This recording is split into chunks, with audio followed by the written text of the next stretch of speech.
Okay, it is 7:02 on Monday, May 10th, and I am calling to order the Heritage Preservation Commission for the City of Edina. Emily, could I please get a roll call? Yes. Commissioner Longquist? Here. Commissioner Pollock? Present. Commissioner Cundy? Present. Commissioner Knudsen? Here. Commissioner Everson? Here. Chair Schilling? Here. Before we go any further, it is with great pleasure that Emily and I get to introduce Garrett Knudsen. He is our newest commissioner. And Garrett, do you want to just introduce yourself and maybe give us a fun fact or two? Fun facts. All right. Well, Garrett Knudsen. So I went to Creek Valley Elementary School and I've lived all over the place, but I'm back. I've been back for a few years and I'm here for the long haul now. My background is in archaeology and I have a environmental consulting company. So we specialize in helping mostly energy projects, a lot of solar in Minnesota, shepherd through the application process and the permitting process. So I'm pretty excited to be a part of this committee and be able to weigh in and learn a little bit more about kind of government heritage preservation issues. So I'm happy to be here. Thank you so much. I will say that I am personally thrilled to have an archaeologist. We've got some fantastic architects and all kinds of really great additions, but archaeology is a new one. So welcome. Okay, first on our agenda will be the approval of the meeting minutes. Oh no, I'm sorry, approval of the meeting agenda. Do I have a motion to approve the agenda for the meeting this evening? So moved. Do I have a second? Second. Emily, could I please get a roll call vote? Yes. Commissioner Longquist? Aye. Commissioner Pollock? Aye. Commissioner Cundy? Aye. Commissioner Knudsen? Aye. Commissioner Everson? Aye. Aye. Chair Schilling? Aye.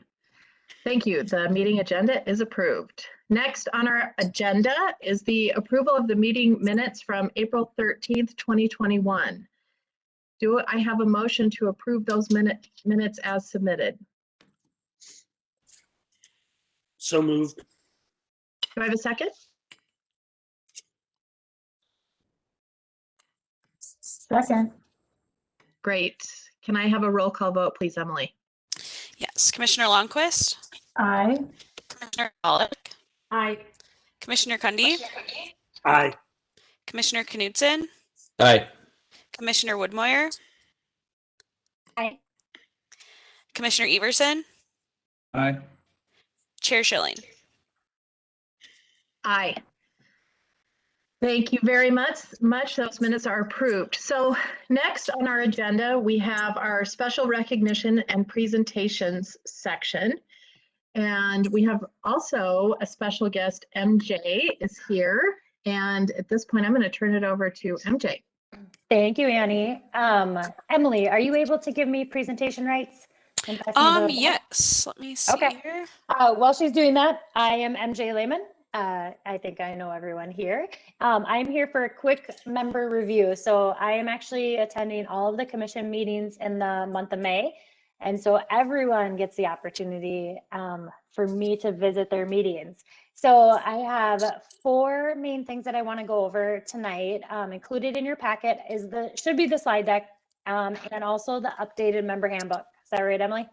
Yep. Perfect. So the plan is I already do annually update that member handbook. The new members on this team obviously just went through the general orientation. And so this is going to be a little bit of a refresher for them, in addition to those members who maybe attended this orientation a year ago or a couple of years ago.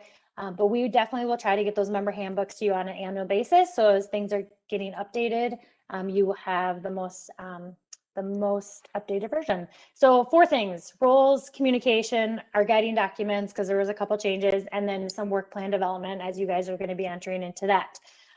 Tonight, if there are questions, just jump in. I'm going to stop at least at one point in this presentation to grab some questions as well.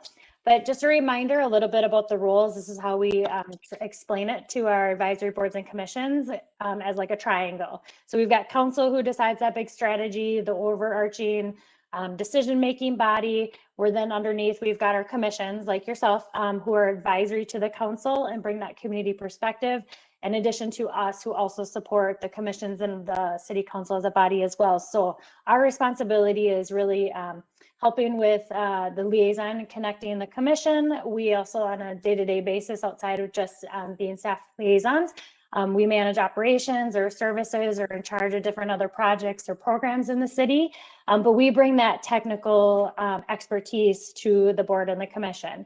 So in the city of Edina, we conduct our public participation. So like when we're asking the public for input or comments or feedback on projects, etc., we use a framework called the International Association for Public Participation. And so they provide a spectrum from inform to the far other side, collaborate. And we actually use this as our framework when we're doing projects and how we actually conduct our engagement. So for example, for you guys, just so you understand, on the far right, so near the collaborate, is the boards and commissions and task forces. So you actually are a technique of engagement that the city of Edina uses. As I mentioned in the previous slide, is that you really are that community perspective. That is your role. And so that's why we ask for you guys to provide those recommendations and bring those forth to council. While there are certain levels where our commissions sometimes want to ask for more engagement, it's a good reminder to remind ourselves that we also, that as a body, as a commission, are also a form of engagement. And for projects that might require a larger public input process, of course, we can always do those, but just kind of giving you guys a sense of how commissions look to us when we're doing community engagement. Here is kind of a quick picture of the 4 different advisory groups. So the biggest differences between our commissions, the subcommittees, working groups, and task forces is going to be the tenure. Commission bodies like yourself are always ongoing. Those have been established and those continue to live on. Underneath them is subcommittees and working groups, which are temporary in nature. In addition to, sometimes we do advisory task forces. So those are typically ad hoc groups that we bring together to research or go in depth to a topic that might need a little bit more attention. The scope of the work, your commission is your work plan. That's how you know what you're working on. Subcommittees typically are working on a work plan item, in addition to a working group where you may establish one for a work plan item. And task forces, they have their own separate charge, like an actual mission of what they're working on. The other thing that's important for you guys to understand the difference is who is accountable to the groups. So you as a commission, you're accountable to city council. That's who actually appointed you. Subcommittees and working groups are accountable to the commission. Again, our task forces are a little bit different bodies who are accountable depending on who appoints them. So those are kind of the biggest differences when it comes to our different advisory groups that we just like to call attention to. Some key roles for you to understand between our chair and our staff liaison. So chairs, we just had a training with them a couple weeks ago, but this is what we asked them to do is work with the liaison to prepare those agendas. They help lead the meetings like Julia has been doing tonight, doing a fabulous job. Helps with the facilitation of the development of the annual work plan. Helps with member participation, making sure that all voices are heard and making sure or managing any conflict that might happen. On the flip side, so Emily's role is supporting the chair with the agenda and preparation. So she's also doing those official meeting notices and making sure that we have all of our records retention and we are following all those rules. She is the technical expert and she gives you access to the city resources and staff and then relays information to council on the behalf of the commission. So those are kind of just the roles in a little bit more detail for the 2 individuals. Communication with council, which you're all familiar with these. But meeting minutes, you just approved them tonight. Emily's going to give them to council. That's a good way to communicate with them. The work plan, of course, your work plan is approved by city council. A joint work session, which I think you had yours. Yep. Okay, so that happens on an annual basis. That's a good time to do a check-in with council. Staff reports, those are written by Emily, and those are written on behalf of the commission, and those are what are provided to city council. Advisory communication is the one that's a little bit different. This is actually a document that's written by a commission or commissioners, but it's actually approved by the entire commission. So if there happens to be something that the commission would like to discuss with council, and it's not on the work plan, there is a document that's called an advisory communication, and Emily can help lead you guys through that process if there ever is a time that this would be good to be using this template. So guiding documents, we just had an update. So this is an update for you guys. So we used to have 4, now we have 3. We have city code, which we just updated, and that really establishes our boards and commissions and talks about the roles and the duties. In addition to that, we have our policies and procedures. So the member handbook, which was just updated this year and Emily provided to you in your meeting packet, and then your work plan. Those are the 3 main ones. There's one that we used to also have, what actually just was rescinded by city council at the last week's city council meeting, and that was a set of bylaws. So we no longer have bylaws for our commissions. All of the content actually lives in these 3 guiding documents. What happened is we discovered that we had duplication of information in all of our guiding documents, and then we were missing some updates on some of them, so we were getting conflicting information. It was hard to kind of keep up with all the different documents. So we were able to reduce that by just taking, there was like a few things that lived in bylaws that we're able to put into city code or policies and procedures so that we can basically use those now as we move forward. Do you guys have questions about that? Okay. Okay, well, this is usually where I pause anyways. Any questions about anything I covered so far before we go into work plans? Nope, I'm getting head shakes. Okay. All right, so here is your annual work calendar. And the reason we're going to talk about this really quickly tonight is because you are about to go into this work plan development stage. So the yellow box down on the bottom, June through August. So essentially at your next meeting, you guys are going to start talking about what you would like on your 2022 work plan. And I know it seems odd that you just pretty much started working on your 2021, but this is how long our process takes to actually get through this, get them into council and back and forth, and then finally get them approved. So June, brainstorm. July, your template is already going to start being filled out, and we'll talk more about the template. August, you should mostly just be refining it, but that's really the meaning that you're going to want to try to approve it, because in September, Emily's going to have to turn it over so that it can go into the next stage where your chair, Annie, will actually be coming to a meeting to present that proposed work plan to city council. Then it goes through a staff review and it goes back to city council for final approval. And then you start again January 1st. So here's the differences in detail between a commission chair and Emily's role when it comes to the development of the work plan. So Annie's going to help with leading the work plan development, making sure that's not overloaded and that there's a lead to each initiative, and then doing that presentation to city council. Emily, through this process, is going to provide you with technical expertise and advice to the commission. Going to give clear recommendations to the city management when we're reviewing them and helping council when they're making the consideration, and then making sure that it's complete. So those are kind of the 2 different roles in detail when it comes to the work plan development. I'm going to give you some tips when you're thinking about completing that work plan. There's all these different fields that exist on the work plan, and the new members, actually, Emily probably showed you what the current work plan looks like, so you may be familiar with these, but the title of the initiative, be clear and provide detail. It's kind of a struggle sometimes for us when we read it and then we're like, we're not exactly sure what the commission wants to do.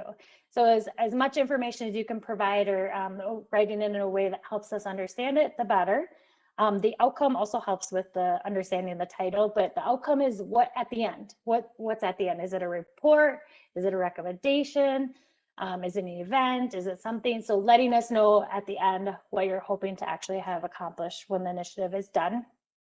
The budget field, this is more like a information for you guys.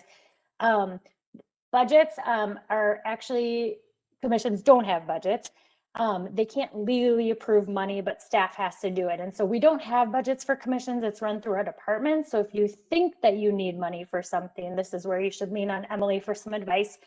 Checking with her, because if there is a big ask, council needs to understand what the ask is, because it may impact some other project or program somewhere else. And so we do need to try to put anything in that budget field if we think there might be a need for it as well. Liaison comments, Emily is going to give you this information as you're actually completing or creating your work plan.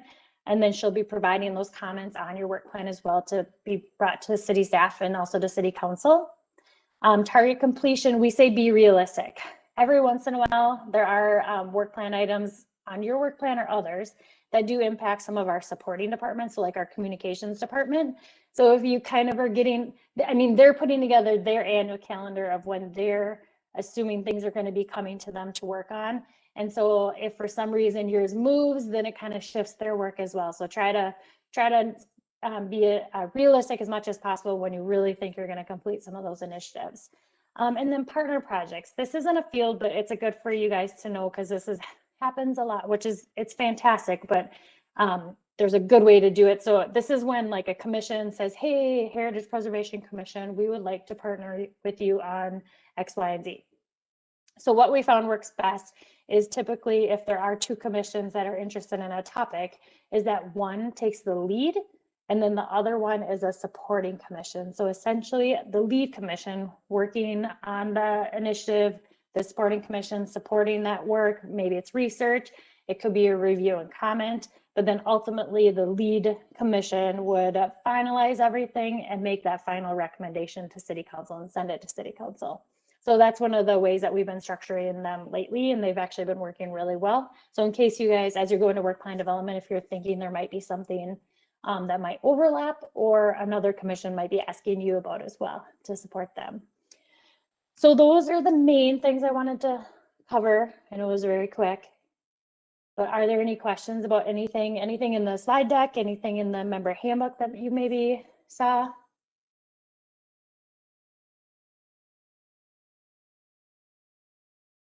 No, and it's okay. If you think of something later, you can definitely reach out or check with Emily first too. She probably has a lot of your answers.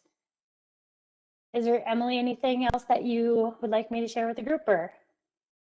I don't think so. I think that was a pretty good summary of stuff, especially things that are coming up like a work plan development, which we've talked a lot about.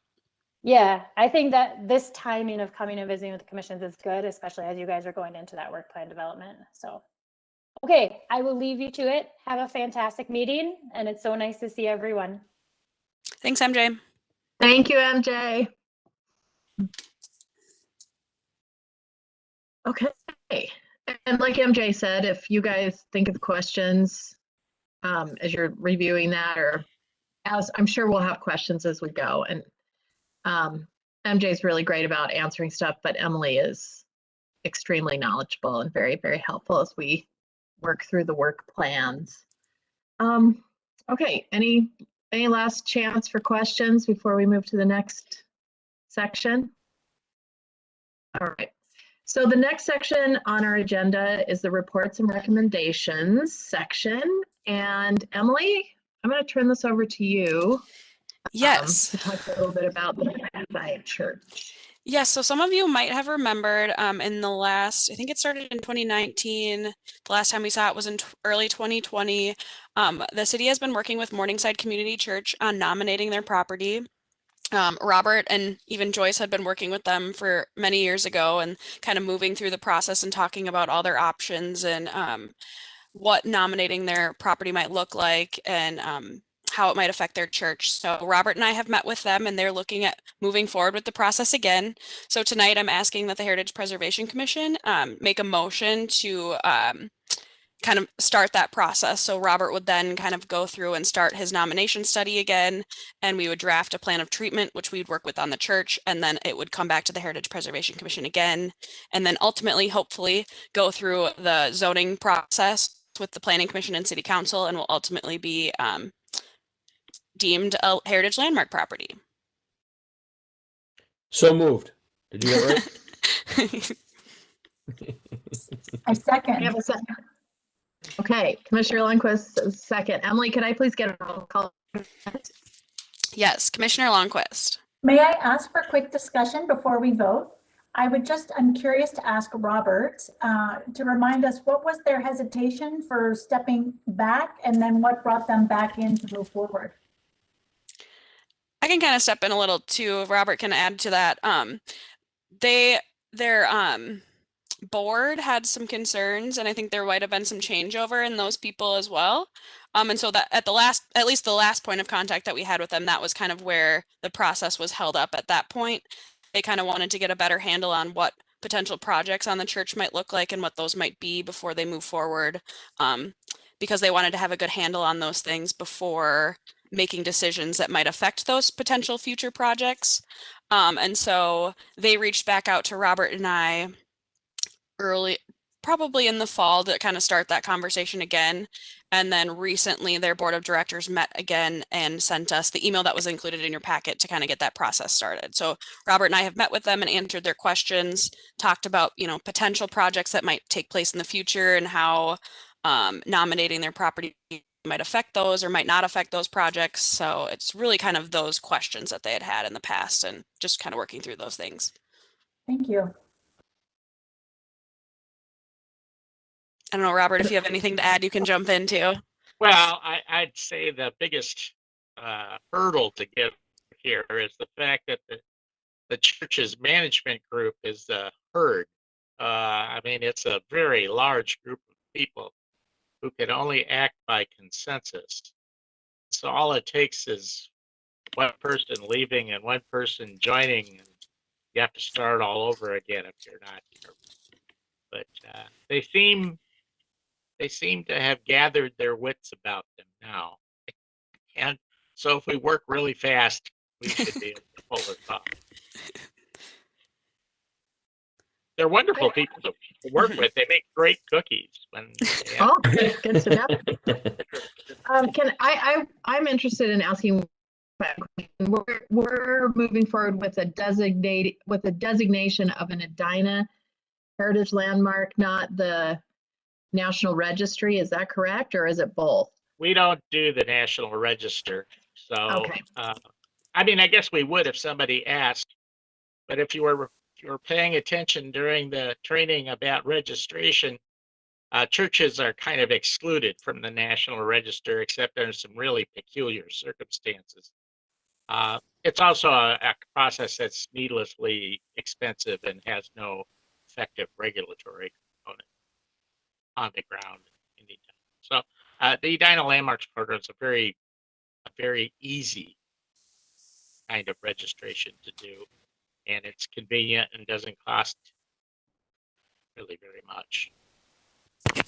Okay, thank you. Did I have a second on that motion? I just want to make sure. We had a motion from Commissioner Knudsen and a second from Commissioner Lundquist.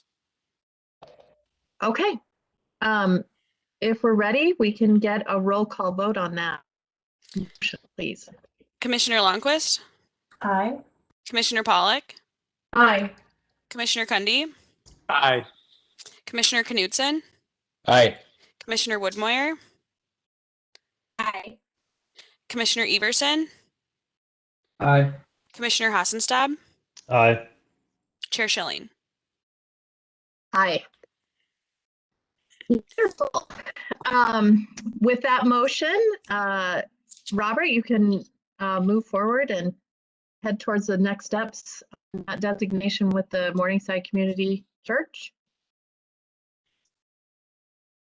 Okay, any questions before we move to the next section? So chair and member comments. I don't have any comments necessarily. Are there any comments from any commissioners?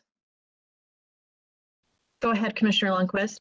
I have a question. Robert, I think it was at the last meeting, brought up a good point that we really ought to be, as we can, reviewing the plans of treatment for landmarks other than the Country Club District. And my question is that something we could or should do ad hoc when we have light agendas, or should we wait and make it a work plan item for next year?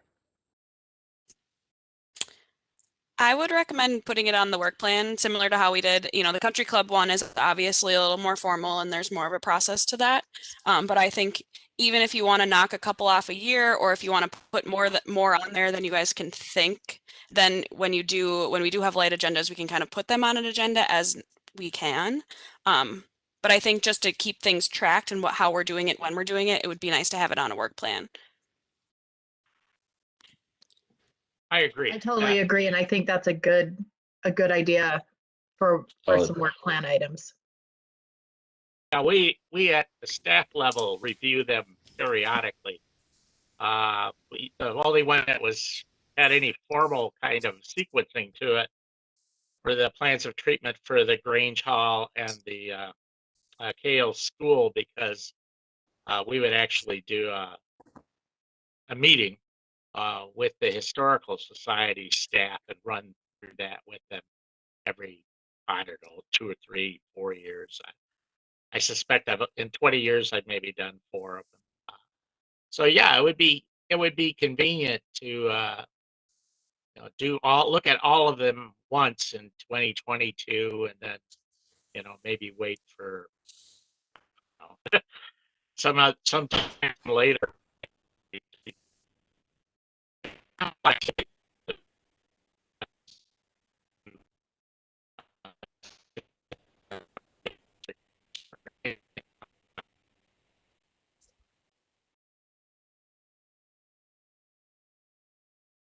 I think we're losing you a little bit, Robert. Yeah. It's a long way to send a signal. I mean, I have Okay, it sounds a house outside my window here. You don't. no. Okay. Well, it sounds like putting it on the work plan is a good idea for 2022. And then maybe a follow-up with some meetings with maybe the Historical Society the year after that, once we've sort of taken a look at the current plans of treatment on those couple of buildings. Okay, any more questions? Comments?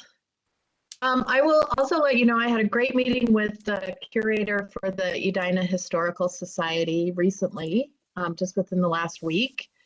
And I did mention a couple of things to him that I'd been meaning to mention. I mentioned the discovery of the small train building by the young man that's doing the train research, and I promised that I would give the curator the information about that. And I'm going to be sending him a request for some historical photographs of some of the old schools that we're working, that we've been working on for our walking tour.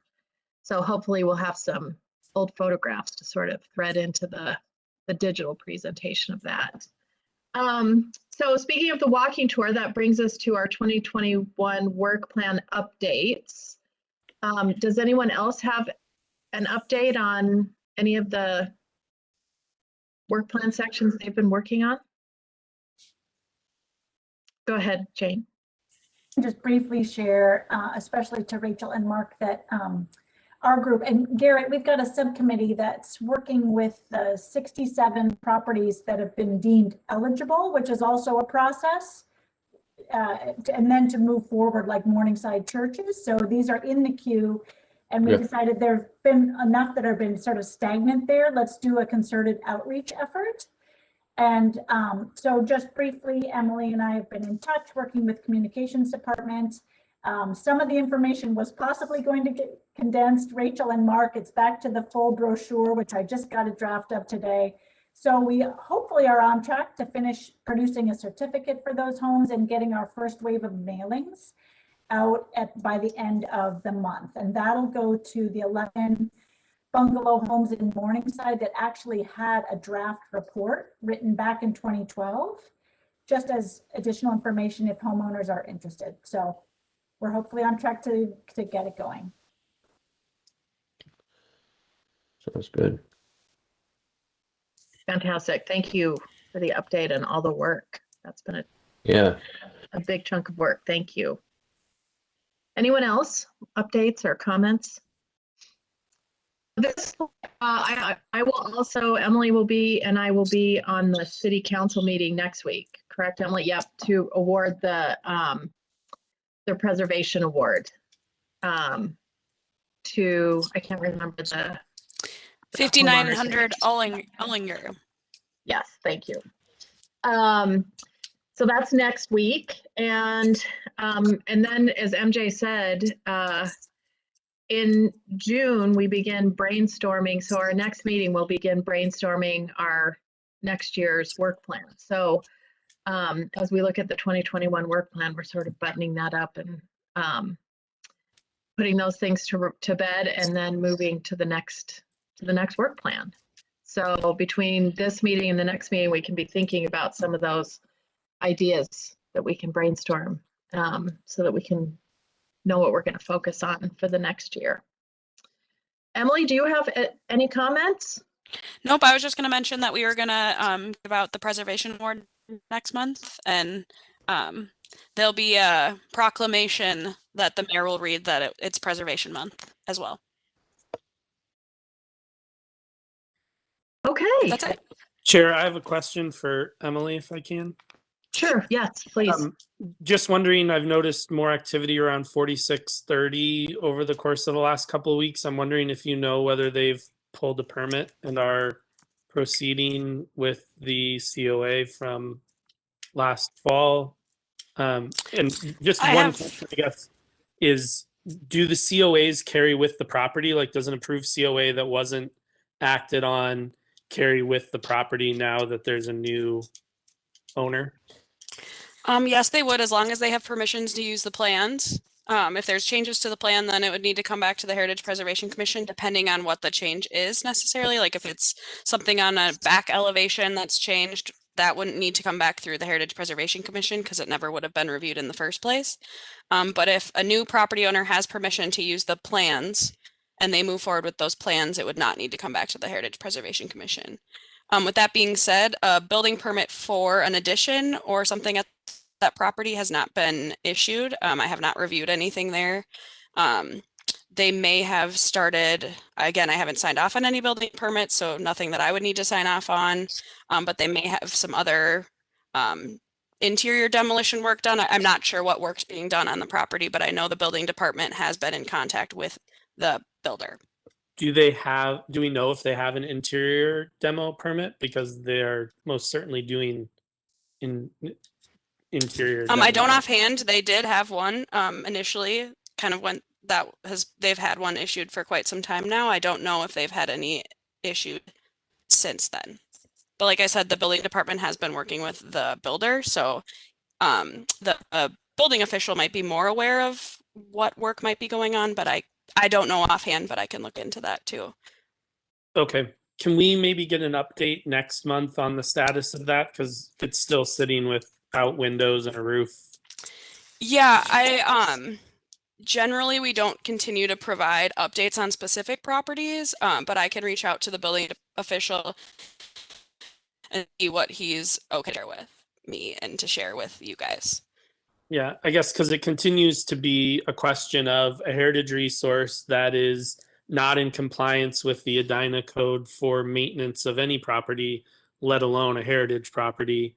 And so, I don't, if they pull a building permit and start going, I don't expect updates on, when they're going to tile and whatnot. But at this point, yes, they filled in the hole and they threw one roll of tar paper on the roof, but that no home in that state would be considered in compliance of the Edina maintenance code, that it's a heritage.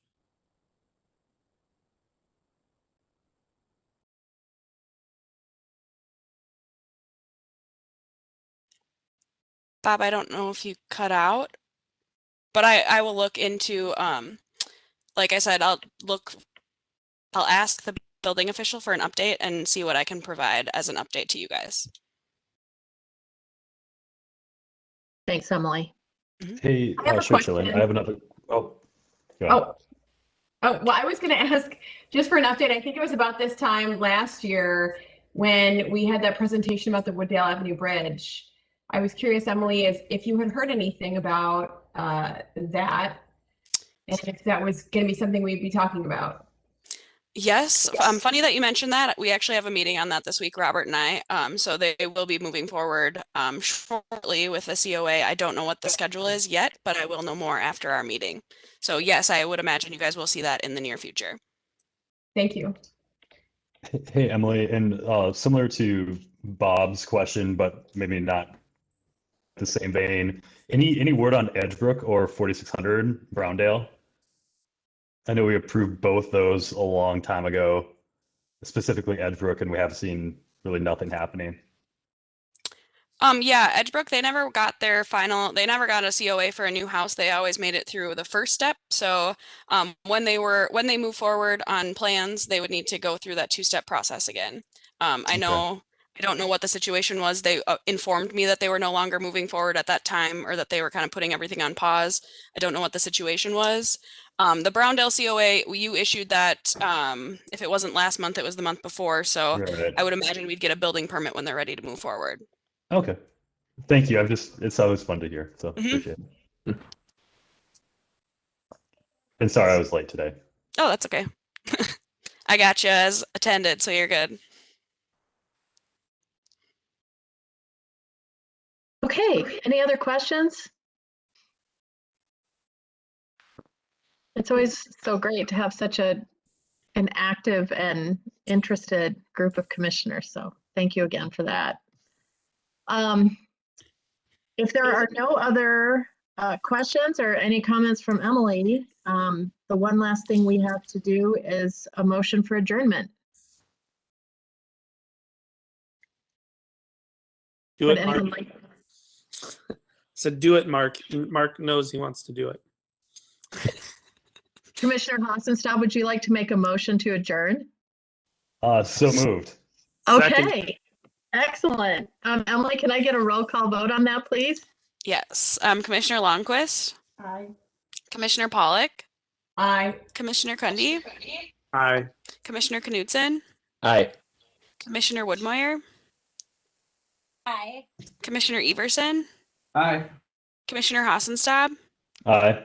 and Chair Schilling. Aye.